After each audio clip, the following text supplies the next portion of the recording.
यानंतर आणखीन एक ब्रेकिंग न्यूज आहे पुण्यात. पुणे आंतरराष्ट्रीय ड्रग्ज प्रकरणामध्ये सगळ्यात मोठा अपडेट असं येतं की पुणे आंतरराष्ट्रीय ड्रग्ज प्रकरणात ईडीने उडी घेतली आहे.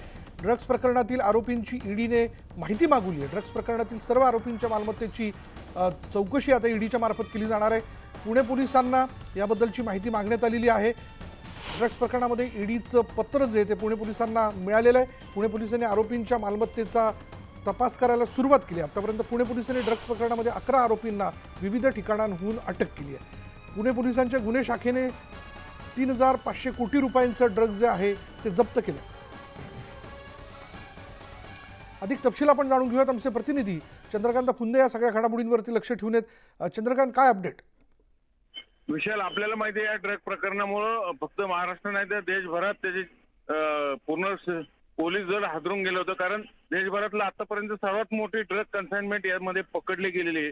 जवळपास 3500 कोटींचे ड्रग पुणे पोलिसांनी जप्त केलेत. फक्त महाराष्ट्र नाही तर दिल्ली असेल, गोवा असेल, मग पूर्ण देशभरातून. म्हणून या नार्कोटिक्स डिपार्टमेंट यापूर्वीच या केसमध्ये इन्व्हॉल्व झालेलं आहे, चौकशी करतंय. एनआयएने सगळे रिपोर्ट्स मागवलेले, म्हणून आता ईडी यामध्ये एंटर करतंय. कारण याच्यात काही टेरर फंडिंग आहे का, काही हवालामधनं काही पैशांची देवाणघेवाण झाले का, या सगळ्या गोष्टी ईडी तपासेल. आणि जो कोणी याच्यात आपले काही आणखीन वेगळ्या लिंक सापडतात की इकॉनॉमिकल त्याच्यामध्ये टेरर फंडिंग, त्याचा ईडी तपास करणार आहे. त्यासाठी ईडीनं पुणे पोलिसांना पत्र पाठवलं की आम्हाला या संबंधित सगळे डॉक्युमेंट जे आहे ते द्या, आम्हालाही यांचे आणखीन इन्क्वायरी करायची. धन्यवाद चंद्रकांत या सगळ्या तपशिलाबद्दल.